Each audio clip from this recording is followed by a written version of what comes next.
Një krim i dyfish shënoi fundin tragjik të një lidhje intime mes një 65 vjeçari dhe një vajze 27 vjeçe. Pasi e mbyti vajzën me një litar në një apartament në Golem të Kavajës, burri u vetvra në banesën e tij në krutje të lushnjës. Një 46 vjeçar nga Rashbulli i Durrësit hyri me thik në banesën e komshiut duke rrëmbyer me forcë vajzën e tij 11 vjeçare. U dësht ndërhyrja e forcave Renea që arriti të lirojë të miturin dhe të arrestojë autorin. Shkodra u terrorizua mbrëm nga një përplasje me armë në mes të qytetit ku mbeti i plagosur një 31 vjeçar. Policia arrestoi 6 të dyshuarit që kishin hapur zjarr ndaj njëri tjetrit pas një konflikti të çastit.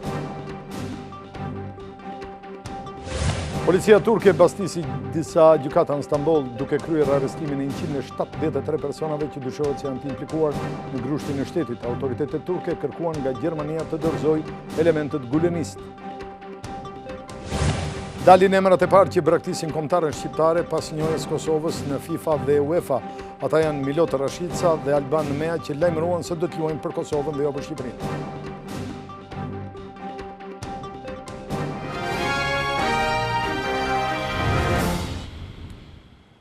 Zonja dhe zotërim, mbrëma dhe mirë se erdhët këtu në televizionin Klan. Në këto momente ne po nisim edicionin e lajmeve të orës 19:30. Një krim i dyfisht ka shënuar dhe fundin tragjik të një lidhje midis një 65 vjeçari dhe një vajze 27 vjeçare. Burri është vetvrar në shtëpinë e tij në krutje të lushnjës, ku ka lënë dhe 3 letra, mes të cilave i shpjegon se ka lënë kufomën e vajzës së vrarë në një apartament në Golem të Kavajës. Vetvrasja një 65 vjeçari biznesmen në fushën e bujqësisë në krutje të lushnjës nxori në dritë një histori tragjike, mes tij dhe një vajze 27 vjeçare, e cila po ashtu u gjete pa jetë në një apartament në Golem të Kavajës. Fillimisht policia gjeti të vetvrarë me pistolet në banesë, shtetasin Sokrat Shani, baba i 4 fëmijëve. Gjatë kthyrjes së vendit të ngjarjes, policia arriti të gjente 3 letra, ku kopjen e njërës prej tyre disponon dhe televizioni Klan. Në të Shani tregon ku ndodhej trupi i vajzës së re. Jonida ndodhet e shtëpia e Ludit, Golem, ka ndërruar jetë. Shtëpia ndodhet përballë pishinës te Hotel Pameba, godin 4 kate në kat të 4, në pronësi të motrës Ludmila Shani. Jonida Sefedin Çanaku, S. Shani, 14/8/2016. Pas kontrollit të banesës në Golem, policia gjeti të vdekur me shenja dhune në njërin prej dhomave 27 vjeçare Jonida Çanaku, nga fshati Kryekuqi Divjakës. Në një letër të dytë, biznesmeni sqaronte se nuk duhej të prekej asgjë para se të vinte policia, që sipas tij duhej të kryente veprimet, ndërsa tek letra e tretë viktima merr përsipër vrasjen e Jonida Çanakut, duke shpjeguar se gjithçka e ka kryer në gjendje të tronditjes psiqike. Prindrit e vajzës deklaruan në polici se ajo kishte 2 ditë që ishte larguar nga banesa, me justifikimin se do shkonte tek tezja. Policia e Fierit sqaroi se nga kqyrja të 2 vendngjarjeve dhe të gjitha provave të mbledhura paraprakisht, rezulton se Sokrat Shani është autori i vrasjes së Jonida Çanakut, me të cilën dyshohet se ka patur një lidhje intime prej 3 vitesh. Në fundjavë ata kishin qëndruar bashkë në apartamentin e motrës së 65 vjeçarit në Golem, ku dhe dyshohet se kishin patur debate për vijimin e lidhjes. 27 vjeçare dyshohet se pasi është dhunuar nga 65 vjeçari, është mbytur me një spango të fortë. Sipas policisë, pasi ka kryer vrasjen e 27 vjeçares, Sokrat Shani, divorcuar nga gruaja, është kthyer në banesën e tij dhe ka kryer vetvrasjen. Ndërkohë, familjarët e vajzës vrarë në një apartament në Golem, sikurse e ndoqëm, janë shprehur se ata kishin dieni për këtë lidhje, madje e kundërshtonin atë. Në shtëpinë e 27 vjeçare, Jonida Çanaku, e mbytur prej të dashurit të saj 65 vjeçar, janë të shokuar për ngjarjen e rëndë. Vrasjen e së motrës, vllai i saj thotë se e mësoi nga televizori. Motra e iku para 2 netësh, në orën 9 darkës, iku me të filanin që kishte emrin Sokrati që kishte. Edhe s'dimja dhe nuk na ka marrë telefon ka 3-4 ditë, sot e morëm lajme erdhi policia në mjes këtu, edhe neve djum televizor, kaq. Ai zbulon se Jonida kishte pasur një fejesë të dështuar kohë më parë, nga e cila ishte ndarë me mirëkuptim. Ka qenë njëri, e vjur për ka vite shumë, unë da vetë, unë da me mirësi, më kështu. Ndërsa nëna e vajzës së re pranon se ishte në dieni të lidhjes së saj, por nuk e aprovonte atë. Kishim dieni, vajza ime ka mbi 3 vjet e gjys, që është lidhur me të, pa dëshirën tonë, me të kundërshtuar, me llafe, me... Nëna 27 vjeçares thotë se ka të paqartë arsyen e krimit, Pasi vajza nuk fliste për të, ajo dyshon se shkak mund t'jenë bërë grindjet për vazhdimin e lidhjes. Mirë që vendosemi në këto momente në qytetin e Durrësit, ku policia atje është vënë mëngjes në alarm pasi një 46 vjeçar ka hyrë me thik në banesën e komshiut dhe ka rrëmbyer me forcë vajzën e tij 11 vjeçare.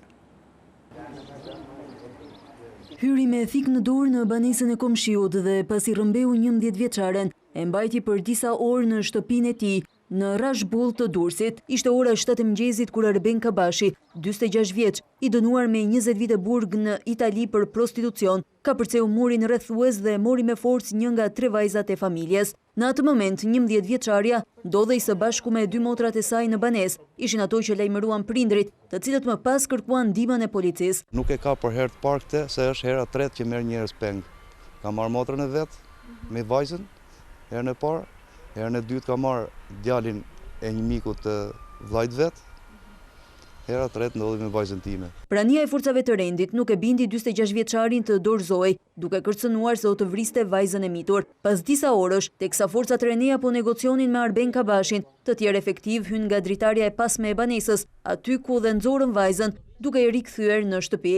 Nga ekzaminimet e kryera nga mjekësia ligjore dhe verifikimet e bëra nga efektivët e policisë, ka rezultuar se mbi vajzën nuk është ushtruar dhunë fizike apo verbale. Edhe pas lirimit të vajzës, forcat e renia mbajtën të rrethuar për disa orë banesën e autorit që refuzonte të dorëzohej. Më pas efektivët e policisë arritën të neutralizojnë dhe kapin 46 vjeçarin, që mësohet se vuan nga probleme të depresionit. 46 vjeçari ishte kthyer nga Italia 6 muaj më parë, ku ishte dënuar me 20 vite burg për vepra penale të pjesëmarrjes në organizatë kriminale dhe trafikimit të qenieve njerëzore. Shkodra është terrorizuar mbrëm si pasojë e një përplasje me armë në mes të qytetit, ku mbeti i plagosur një 31 vjeçar.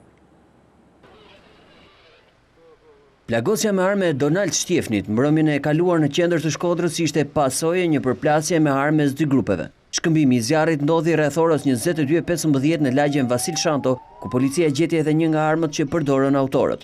Nga hetimi rezulton se Donald dhe Kristian Shtjefni së bashku me Patrik Salajn kanë qenë duke lëvizur me një automjet tip BMW X5, ndërsa me një mjet tjetër u thonin Behar Brajovic Bajri, Ilir Ustemi Bajri dhe Bledar Lekaj. Këta persona qëlluan kundrejt njëri tjetrit me pistolet dhe automatik, ku nga ky shkëmbim i zjarrit mbeti i plagosur shtetasi Donald Shtjefni, i cili ndodhet në spitalin e traumës në Tiranë jashtë rrezikut për jetën. 11 minuta më vonë në tentativë për t'u larguar, automjeti ku u thonin autorët e plagosjes doli nga rruga duke u aksidentuar në fshatin Golem të Shkodrës, ku përpasoi mbetën të plagosur Bledar Lekaj, Behar Brajovic dhe Ilir Ustemi. Motivi sipas policisë është një konflikt i çastit për motive të dobta mes dy grupeve. Të 6 personat e përfshirë në konflikt janë arrestuar, ndërsa bëhet me dije se është shpallur në kërkim edhe shtetasi me inicialet AM, pasi dyshohet si bashkëpunëtor në ngjarje. Në pritje të ekspertizës për vdekjen e 29 vjeçarit Pullum Mar Nikolaj, familjarët e tij në Lezhë kanë bërë një kallëzim për vrasje. Ata pretendojnë se i afërmi i tyre ka gjetur vdekjen pasi është dhunuar barbarisht nga autoritetet policore greke. Familjarët e 29 vjeçarit Pullum Mar Nikolaj kanë depozituar në drejtorinë e policisë së Lezhës një kallëzim për vrasje. Ata pretendojnë se i afërmi i tyre ka gjetur vdekjen pasi është dhunuar barbarisht nga autoritetet policore greke. Instituti Mjekësisë Ligjore pas autopsisë së kryer 2 ditë më parë pritet të nxjerrë konkluzionet për të përcaktuar se kush ka qenë shkaku i vdekjes së emigrantit shqiptar. Familjarët shprehen se në trupin e Pullumit janë vërejtur shenja të shumta dhune. Avokatja greke e 29 vjeçarit Maria Konstantopoulou fajson autoritetet spitalore greke që nuk i kanë dhënë ndihmën e parë mjekësore. Gjithashtu fajson dhe policinë për ngjarjen e ndodhur. Djali i xhaxhait e 29 vjeçarit Besnik Mar Nikolaj i tha televizionit Klan në telefon një ditë më parë se ka qenë vëllai i viktimës Artani që me ndihmën e një avokateje greke ka arritur të gjejë trupin e Pullumit në datën 12 gusht në varrezat Ajus Anargjus në Athinë, për të cilin policia greke fillimisht ka mohuar të kishte dieni. Sipas tij, policia greke ka refuzuar të bashkëpunojë. Kontaktet me Pullumbin familja e kishte humbur që në orën 1 të datës 3 gusht, ku 29 vjeçari ishte paraqitur në fillim të muajit sipas urdhrit të gjykatës për të firmosur. Mesditën e së hënës në Ril të Lezhës, miq të afërm dhe banor të zonës i dhanë lamtumirën e fundit Pullum Marnikollajt. Dy shtetas shqiptar të cilët ishin arratisur 3 muaj më parë nga një burg i Greqisë kanë tentuar të rikthehen përsëri atje, këtë radhë pajisur me drogë dhe armë, por janë kapur nga policia e Korçës. Dy të arratisur nga një burg i Greqisë janë arrestuar nga policia e Korçës në aksin rrugor. Vishocic Braçajn, të rrethit të Devollit, Lodovik Kola, 42 vjeç banues në fshatin Bicaj Puk, dhe Enkelejdi Myrte, 34 vjeç banues në fshatin Braçajn të Devollit, ishin arratisur 3 muaj më parë nga burgu i Menemenit në Greqi, ku vuanin dënimin për vrasje dhe trafikim lëndësh narkotike. Këta dy persona së bashku me Shpëtim Hidrin, 44 vjeç nga Kurbini, u kapën në flagrancë, duke lëvizur me automjetin tip Renault, ku po transportonin rreth 3.3 kg hashash me qëllim trafikimin drejt Greqisë nëpërmjet kufirit të gjelbër. Në makinë personave ju gjetën dhe 3 automatik Kalashnikov, një pistolet dhe një sasi e konsiderueshme fishekësh. Kola dhe Myrte ishin arratisur nga burgu i Menemenit në Greqi, me datë 17 maj dhe më pas kishin hyrë në Shqipëri.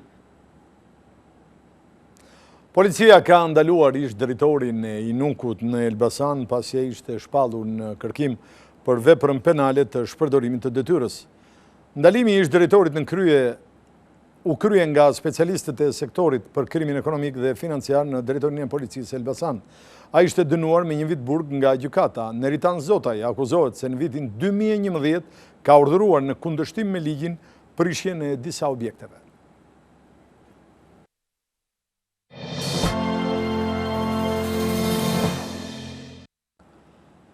Mirë kaluan tek politika pas zyrtarizimit kandidaturave qoftë nga Partia Demokratike, qoftë nga kampi tjetër i Majt, tashmë kanë nisur dhe përplasjet.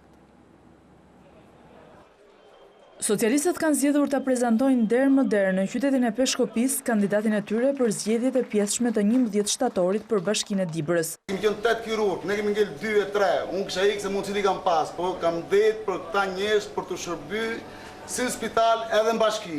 Pretendenti për të zëvendësuar Shukri Xhelili në postin e kryebashkiakut, doktori Muharrem Rama, për të deleguarin e kryesisë socialiste, ministrin Damian Gjiknuri, është i duhur i për Dibrën, dhe këtë thot duke bërë krahasimin me kandidatin e opozitës, deputetin aktual Sherefedin Sheu. Në ndryshim nga forca tjetër, ne mendojmë nuk duam sjellin figurat ricikluara, të cilët thonë vetë që jemi afër pensionit, por na kërkon partia për interesat saj. Ne duam që qytetarëve Dibrës t'i japin njeriu që meriton djalin e tyre. Ndryshe nga Gjiknuri, Edi Paloka dhe ky i përzgjedhur i demokratëve për të koordinuar zgjedhjet e 11 shtatorit nga Tirana, nuk preferon që të komentoj kandidatin rival të Sheut, por është i sigurt në fitoren e tij, ndërsa fashit zëra se ka një përçarje të strukturave lokale të demokratëve në Dibër. Përçarja e zgjedhjeve të fundit solli në fakt humbjen e Partisë Demokratike. Mendoj që këtë herë nuk ka të njëjtat raporte midis strukturës partisë. Zgjedhjet në Dibër zhvillohen pas skandalit seksual ku u përfshi kryebashkiaku Shukri Xhelili, kandidati të Majtës në zgjedhjet e 2015-s, që nuk mundi të qëndrojë në detyrë as edhe një vit të plot. Deputetët të cilët janë antarë të Komisionit të Reformës në Drejtësi do të duhet të ndërpresin pushimet për të mbledhur ditën e mërkur në ora 10. Burimet të televizionit Klan pra në këtij komisioni thanë se do të dëgjohen propozimet e ekspertëve të Obdat dhe Euralius për ligjin e vettingut. Gjatë gjithë kësaj kohe, ekspertët kanë marrë në shqyrtim draftin e miratuar në komision dhe propozimet e bëra nga Partia Demokratike. Këto 2 drafte janë bashkuar nga ekspertët dhe përfundimet do t'i paraqiten komisionit. Pas vdekjes së të riut Lezhjan në Greqi ka reaguar dhe Partia Demokratike, e cila i bën në thirrje kryeministrit Rama të kërkojë nga autoritetet greke hetim të plot për këtë ngjarje. Partia Demokratike i bëri thirrje kryeministrit Rama të kërkojë nga autoritetet greke hetim të plot dhe vënien përpara drejtësisë së përgjegjësve për vdekjen e 29 vjeçarit Pullum Marnikolli. Opozita thot se pas dyshimeve të ngritura nga familjarët e viktimës ndaj të riut Lezhjan, Është ushtruar dhunë dhe nëse vërtetohet nga ekspertiza mjeko-ligjore keq trajtimin ndaj 29 vjeçarit nga autoritetet greke, kryeministri nuk duhet të heshtë. Ne i kërkojmë Edi Ramës, i cili edhe në këtë rast e ka përcjellë me heshtje, të kërkojë nga autoritetet greke hetim të plot të rastit dhe vënien para drejtësisë të përgjegjësve për vdekjen e Pëllumb Marnikollit. Për vdekjen e Pëllumb Marnikollit reagoi edhe ish kryeministri Sali Berisha. Ai u bën thirrje autoriteteve greke të zbardhin me transparencë të plotë aktin e shëmtuar kriminal shtetëror dhe dënoi një herazi heshtjen e turpshme, sipas tij nga ana e autoriteteve shqiptare. Ka reaguar edhe Ministria e Jashtme shqiptare që thotë se po ndjek me vëmendje të veçantë këtë rast. Ajo thotë se ekzistojnë pamjet filmike të ngjarjes, si dhe është urdhëruar kryerja e autopsisë mjeko-ligjore. Ministria nënvizon se ka kërkuar një hetim të plotë dhe transparent për ngjarjen, ndërsa bën thirrje që ajo të mos instrumentalizohet politikisht.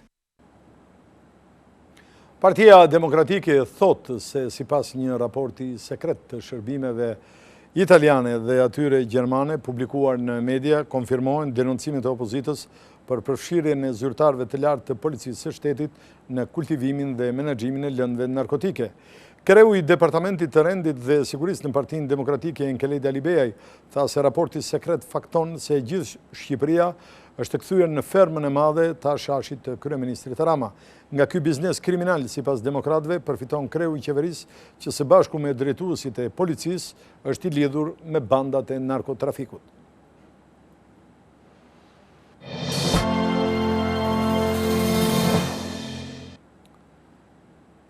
Zhvendosemi në Mirdit, ku banorët kanë dalë në protest kundër vendosjes së taksës në rrugën e Kombit. Banorët e Mirditës protestuan kundër vendimit për taksimin e lëvizjes në rrugën e Kombit. Ata blokuan për disa minuta këtë segment rrugor, duke kërkuar shfuqizimin e këtij vendimi, që sipas tyre do të rëndojë mbi xhepat e banorëve të varfër të këtyre zonave, si dhe do të ketë ndikim në tërheqjen e turistëve të huaj. I bëjmë thirrje qeverisë Mirditën ta përjashtojë nga taksa, se jemi një ndër vendet më të varfra. Protesta do të vazhdojë deri në bllokimin e rrugës. Po e bë taksën s'ka shqiptar si nëna, s'ka kosovar si bashkohet nëna. Kjo taksë e ul të gjithë potencialin dhe funksionin që ka kjo rrugë. Kryesisht turizëm. Banorët e Mirditës paralajmëruan për shkallëzimin e protestave nëse nuk shfuqizohet vendimi për taksën e lëvizjes në rrugën e Kombit. Ata thanë se do të bllokojnë lëvizjen e plot deri tek tuneli i Kalimashit. Protesta e banorëve të zonës u mbështet edhe nga deputetë të Partisë Demokratike.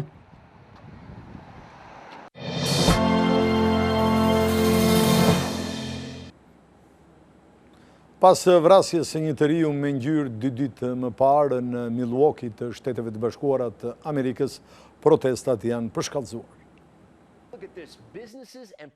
Për 2 net me radhë në qytetin verior Milwaukee në Shtetet e Bashkuara të Amerikës, banorët po përplasen me polici në protesta pas vrasjes nga uniformat blu të një të riu me ngjyrë për të cilin policia tha se ishte i armatosur. Roja kombëtare ka zbritur në rrugë në ndihmë të policisë që po përdor edhe mjete të blinduara për të mbrojtur. Biznese dhe makina policie janë djegur. Protestuesit kanë goditur me gur ndaj policisë dhe të paktën një prej tyre ka hapur zjarr ndaj policisë. Një pikë karburanti, një bank dhe bizneset të tjera u dogjën nga protestuesit. Në orën 15:30, 2 ditë më parë, policia kishte ndaluar një makinë. 23 vjeçari Sylville Smith, drejtuesi i mjetit, tentoi të largohet me vrap. Sipas policisë, ai mbante në dorë një armë. Ai nuk ju bindi urdhrit të policisë për të ndaluar dhe për të hedhur armën. Një oficer policia dhe ky me ngjyrë qelloi disa herë në drejtim të tij duke e vrarë. Policia ishte i pajisur me kamera trupi. Bilanci pas natës së 2 të protestave, 17 persona të arrestuar, 4 policë të plagosur dhe një vajzë 16 vjeçare është goditur nga një plumb. Mbetemi përsëri në Amerikë, janë mediat e këtij vendi të cilat kanë publikuar një video ku shikohet se si u vra imami i një xhamie në New York bashkë me ndihmësin e tij. Policia e New Yorkut është në kërkim të një personi me këtë identikit, i cili qelloi 2 ditë më parë për vdekje imamin e një xhamie dhe një mik të tij që po largoheshin pas lutjeve të pasdites. Kjo video tregon edhe momentin kur vrasi u është afruar 2 personave nga prapa, duke i qelluar siç duket pas një paralajmërim.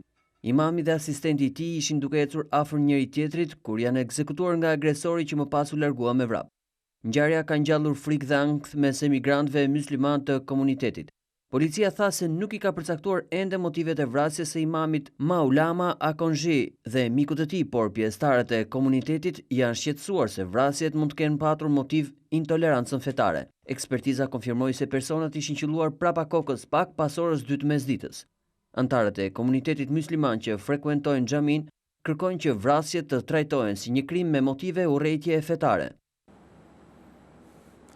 Policia turke ka bastisur disa gjykata në Stamboll dhe ka arrestuar 173 persona, të cilët i quhen si të implikuar me grushtin e shtetit. Policia turke bastisi zyrat e 3 gjyqtarëve të Stambollit këtë të hënë, pas lëshimit të urdhër ndalimeve për 173 antar të personelit gjyqësor, si pjesë e spastrimeve pas grushtit të dështuar të shtetit muajin e kaluar. Mediat vendase raportojnë se policia ka kryer kontrolle në zyrat e personelit, të cilët po mbahen në paraburgim në Pallatin e Drejtësisë në Stamboll, si dhe në 2 shtëpi të tjera të gjyqtarëve në anën europiane të qytetit. Më shumë se 35.000 persona janë arrestuar pas puçit të 15 korrikut, ndërkaq që Ankara e zyrtare por vate të godas bizneset e Gülen edhe në Gjermani. Një akuzë vjen nga kryetari i Bashkisë së Berlinit, Michael Müller, i cili ka pranuar për gazetën Bild se një zyrtare ka pyetur nëse do të ishte i gatshëm të mbështeste masat e qeverisë turke ndaj lëvizjes së Gülen në Gjermani. Sipas tij, Müller e ka refuzuar këtë ide duke i bërë të qartë zyrtarit turk se problemet në vendin e tij nuk mund të transferohen edhe në shtetin gjerman. Mbështetësit e Erdogan kanë qenë një shqetësim për bizneset e Gülen në Gjermani. Në qytetin e Kölnit madje u mbajt dhe një demonstrat në mbështetje të presidentit turk Recep Tayyip Erdogan.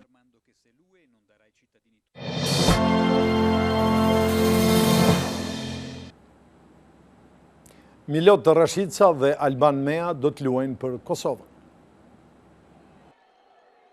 Shqipëria u mbet 2 lojtarët e parë pas njojës së Kosovës nga FIFA dhe UEFA. Milot Rashica dhe Alban Mea bën zgjedhjen e tyre. Mesfushori i Vitesës e pranoi këtë vendim me anë të një postimi në profilin e tij në Facebook. 20 vjeçari sqaroi se vendimin ia komunikoi presidenti të FSHF-s Armand Duka dhe trajneri Gianni De Biasi, duke shtuar se ishte një zgjedhje e vështirë. De Biasi pranoi për televizionin Klan se ai që nuk do të jetë pjesë e skuadrës më mirë të largohet. Milot Rashica nuk e quan një vendim kundër Shqipërisë, por një zgjedhje për vendin ku lindi dhe është rritur. Rashica kërkon mirëkuptimin e tifozëve, duke shtuar se dëshira e tij është që në të ardhmen të ketë vetëm një kombëtare për të gjithë shqiptarët. Milot Rashica debutoi me Shqipërinë në miqësoren e 29 marsit të këtij viti, atën dhe Luksemburgut. Ai ishte në grumbullimin e kombëtares në Austri para Euro 2016-s, por nuk u përfshi në grupin e lojtarëve, të cilët ishin pjesë e fazës finale të turneut, që u mbajt në Francë. Një tjetër largim është Alban Mea, i cili nuk është prej kohësh pjesë e planeve të Gianni De Biasit. Lojtari postoi një foto në faqen e tij në Facebook, duke nënkuptuar vendimin. Mea edhe pse është afruar te kombëtarja prej vitit 2012, u aktivizua pak me kuqezind. Kosova do të marrë pjesë për herë të parë në kualifikueset e një aktiviteti ndërkombëtar, Kupën e Botës 2018. Lidhur me materialin që sapo ndoqëm para pak minutash, edhe Herolind Shala ka deklaruar se dhe i do të luaj për Kosovën dhe jo për Shqipërinë. Ecim dhe ndalemi tek Ermir Lenjani, mesfushori i kombëtares tonë, i cili luan në Francë dhe me sa duket do të ndryshojë skuadër. Ermir Lenjani do të ndryshojë ekip, por për të qëndruar përsëri në Francë. Gazeta L'Equipe shkruan se 27 vjeçari pritet të luajë me Guingamp nga ky sezon. Lenjanit i është ofruar një marrëveshje 3 vjeçare, sipas asaj që raporton Ouest France. Vlera e kartonit të tij është rreth 500.000 euro. Mundësi interesante për Ermir Lenjanin, i cili është në kontratë me Rennes deri në qershor të 2017-s. Futbollisti kombëtares kuqezi luajti sezonin e kaluar për Nantes së bashku me Lorik Canën. Shqiptari nuk u grumbullua nga Christian Gourcuff për takimin e parë të kampionatit me Nice. Megjithatë, edhe Lenjani nuk kaloi momente të mira me Rennes, ku transferua janarin e vitit të kaluar. Ermir Lenjani është aktivizuar me skuadra në Zvicër dhe në Francë. Usain Bolt ka triumfuar në finale në 100 metrave. Usain Bolt fitoi edhe kësaj here garën e 100 metrave duke marrë një tjetër medalje olimpike, e 7-a e artë në karrierën e tij. Jamaikani triumfoi për të tretën olimpiad radhazi pas atyre të 2008-s në Pekin dhe 2012-s në Londër, një rekord më vete ky për atletin me ngjyrë i cilësuar si njeriu më i shpejti i planetit. Megjithatë, Bolt ishte larg nga rekordi i tij botëror. Koha e tij ishte 9 sekonda 81 Në gjysmë finale mbylli me 9 sekonda 86. Bolt ishte më i ngadalt për 30 metrat e para, por më pas gara ishte e tij dhe si zakonisht duke kontrolluar pozicionin e rivalve.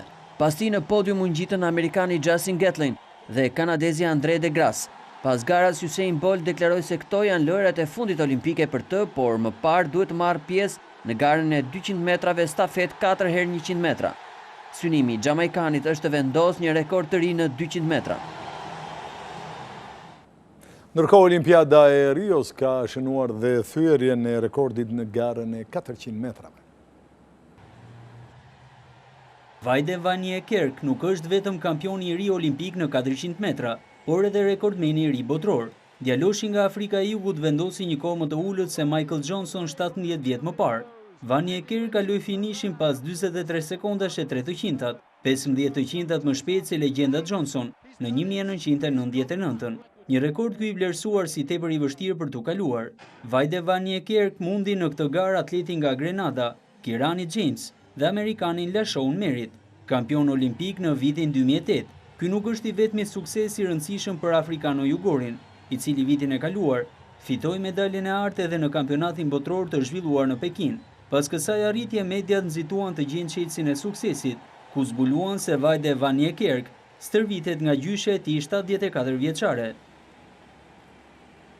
Michael von Praag është njëri prej 3 kandidaturave për president të UEFA-s. Një nga kandidatët për kreun e UEFA-s, Michael von Praag, vizitoi të hënën Tiranën për të prezantuar programin e tij. Ai drejton prej 7 vitesh Federatën Hollandeze të Futbollit dhe është pjesë e Komitetit Ekzekutiv të UEFA-s. Von Praag është i bindur se duhen ndryshime në qeverinë e futbollit evropian dhe një shpërndarje më rezultative e të ardhurave për federatat anëtare. Unë mendoj se parat që UEFA gjeneron duhet të shpenzohen më mirë. Një federacie imja që është e pasur nuk ka nevojë të shpenzoj para për fusha, por ka federata të tjera që e duhen si Shqipëria apo Kosova. UEFA duhet të bëjë më shumë, natyrisht, në bashkëpunim me qeverit lokale. Sipas Michael von Praag, kozjatja e një zyrtari në krye të UEFA-s duhet të jetë deri në 12 vjet dhe antarët e komisioneve të kenë detyra në federatat e tyre. Në këtë takim ishte i pranishëm edhe kryetari i Federatës së Futbollit të Kosovës, Fadil Vokri. Zgjedhjet për presidentin e UEFA-s do të zhvillohen më 14 shtator në Athinë. Kandidatët e tjerë janë kreu i Federatës Slovene, Aleksandar Ceferin, dhe ai asaj spanjolle, Angel Maria Villar Lona.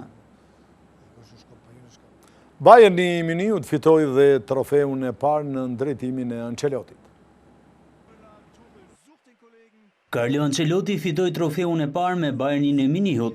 Skuadra e tij triumfoi në finalen e Superkupës së Gjermanisë me Borussian, e zhvilluar në Dortmund. Takimi përfundoi me rezultatin 2-0 me golat e realizuar në pjesën e dytë. Arturo Vidal dhe Thomas Müller mundën portierin Roman Burki, i cili shmangu gola deri në minutën e 58. Mats Hummels, i cili është kthyer te Bayern pas disa viteve me Dortmund, dha pasimin për golin e dytë. Carlo Ancelotti ka ndryshuar mënyrën e lojës së skuadrës bavareze, duke i kthyer më të shpejtë dhe me më pak pasime. Megjithatë, sfida tregoi se Borussia Dortmund do të jetë një rival i fortë edhe për këtë sezon në Gjermani. Ka startuar Premier Liga, ajo që bie në sy është se Arsenali e nisi me humbje, ndërsa Mourinho pra Manchester United me fitore. Surpriza e parë e këtij sezoni të Premier League ishte në stadiumin Emirates. Arsenali u mund në shtëpi me rezultatin 4-3 nga Liverpool në takimin e javës së parë i zhvilluar të dielën. Skuadra Jurgen Klopp tregoi një lojë të mirë, veçanërisht gjatë pjesës së dytë, ku mposhti disa herë mbrojtjen vendase. Përpjekjet e Arsenal për të marrë të paktën një barazim nuk ishin të mjaftueshme. Në këtë takim debutoi edhe Granit Xhaka, i cili hyri në lojë si zëvendësues. Një nisje e suksesshme Manchester United e Jose Mourinho, që fitoi në fushën e Bournemouth, që e mundi me rezultatin 3-1. Zlatan Ibrahimovic ishte në formë të shkëlqyer, duke shënuar edhe një gol. Paul Pogba nuk ishte as në stol, pasi duhet të vuante një pezullim që kishte me Juventus sezonin e kaluar.